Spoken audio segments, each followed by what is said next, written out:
आज का जो ऑर्डर ऑफ द डे आज के इजलास के हवाले से जारी हुआ है, आज इजलास हर सूरत में होगा। अच्छा, लेकिन अभी इस कमेटी के बाद ये फैसला होगा कि क्या अमेंडमेंट भी आज हो रही है या नहीं, लेकिन असेंबली का इजलास आज 12 बजे से पहले हर सूरत होगा। आज का जो ऑर्डर ऑफ द डे आज के इजलास के हवाले से जारी हुआ है, आज इजलास हर सूरत में होगा। अच्छा, लेकिन अभी इस कमेटी के बाद ये फैसला होगा कि क्या अमेंडमेंट भी आज हो रही है या नहीं, लेकिन असेंबली का इजलास आज 12 बजे से पहले हर सूरत होगा। सही यासिर, अभी आपने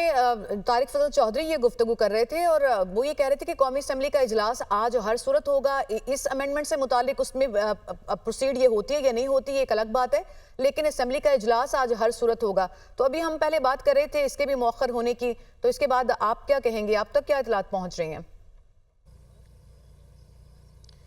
देखिए, मैं आपको यहाँ पे ना माजी की एक कौमी असम्बली के अंदर जो वाक़या पेश आया था वो मैं आपको बता देता हूँ कि जब तहरीक अदम एतमाद आई थी, तहरीक अदम एतमाद आने के बाद जब स्पीकर कौमी असम्बली ने हल्फ उठाया था और जब वो बैठे थे यहाँ पर आके, तो उसके बाद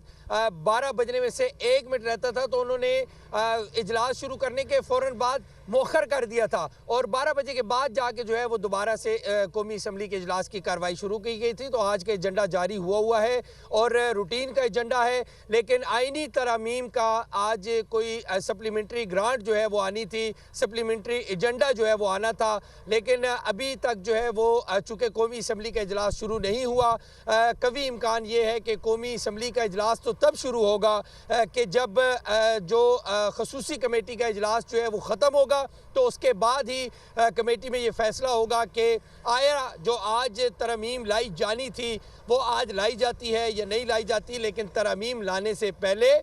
वफाकी काबीना के इजलास जो है वो बहुत जरूरी है। वफाकी काबीना के इजलास से जैसे कि अभी आप बता रहे थे कि जो आज असेंबली इजलास का एजेंडा जारी हुआ था उसमें ये तरमीम का तो था ही नहीं, एजेंडे में शामिल ही नहीं थी ये, और आपने जैसे अभी बताया कि एक सप्लीमेंट्री एजेंडा आ जाता अगर ये मामला हल हो जाता। अब ये तो हल नहीं हुआ, तो असेंबली का इजलास अभी कह रहे हैं कि तारिक फजल साहब हर सूरत होगा, तो फिर क्या एजेंडा है असेंबली के इजलास का, क्या मजीद डिस्कशन हो सकते हैं इसमें अगर ये मामला आगे नहीं बढ़ता? तो